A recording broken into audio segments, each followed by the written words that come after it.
Okay, so today we're talking about something a little subtle, those unspoken signs that a relationship might be fading. Let's dive right in. You know that feeling, right? You're with your partner, but there's just something in the air. This quiet, kind of unsettling sense that the connection isn't what it used to be. And what's so frustrating is that there's no big blow up to point to, no huge argument or dramatic moment that you can say, aha, that's what caused this. But that feeling of distance, it's not just in your head, it is absolutely real. It's a perception that's usually built on a bunch of tiny, almost invisible little signals. So that's what we're going to do today. We're going to decode those silent signals.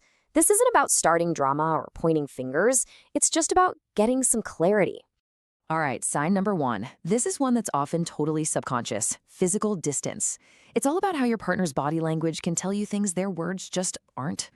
So pay attention to how they sit with you. You know, when someone's engaged, they'll face you. But if they're starting to disengage, they might unconsciously start angling their body away, even if you're right there on the couch together. This one's a classic, right? Crossed arms or legs. It literally creates this small subconscious barrier between the two of you.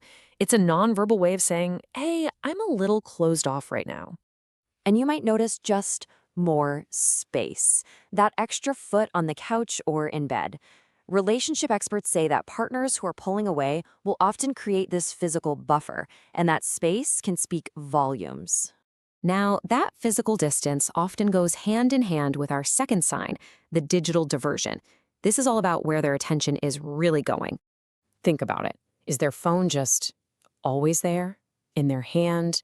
On their lap? Face up on the table? They check it almost like a reflex, even when it's only been a minute or two. You know, eye contact is so powerful for connection. So when you see a big drop in that, and their gaze is constantly falling to their screen, well, that's a pretty strong sign that their priority, their attention, is somewhere else. And when you are talking, what are their replies like? Are they short, kind of delayed? This isn't just about them being busy. It's a real signal that their focus isn't on the conversation you're having right now. And all of this kind of builds to our third major sign. The way you talk about the future starts to change. Because think about it, when someone's all in, they naturally include you in their plans. So maybe you bring up a vacation for next summer, or even just a concert next month. And instead of an enthusiastic yes, you get a vague, non-committal, we'll see. Or you might get the other classic, maybe later, or let's just talk about that some other time. It's another way to just push off any discussion that would actually solidify a future together. And here's the psychology behind it.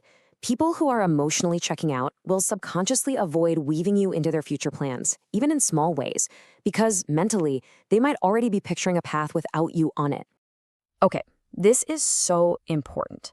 We have to distinguish between a bad day and a pattern. Anyone can have an off day. One distracted night after a stressful day at work, that's just life. But when one distracted night becomes every night for weeks, when one vague answer becomes a consistent refusal to make plans, you're not looking at an isolated incident anymore. You're looking at a new, consistent pattern of behavior. So if you're seeing a pattern, what do? Well, you don't panic. Instead, let's walk through a really clear, really calm action plan to figure out what's going on. It's a pretty simple three-step process. First, you observe. Second, you check in. And third, you decide. So step one, observe. Your job here is to be a detective, not an accuser.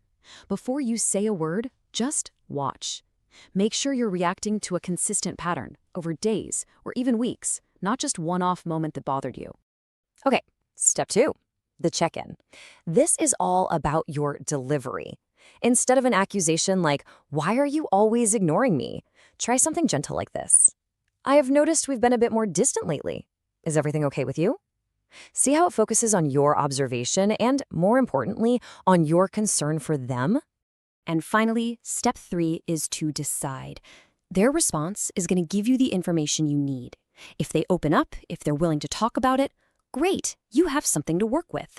But if they shut down, get defensive, or keep avoiding, well, that silence, that avoidance, that is its own kind of answer. It's a tough truth to face, but not all endings are loud and dramatic.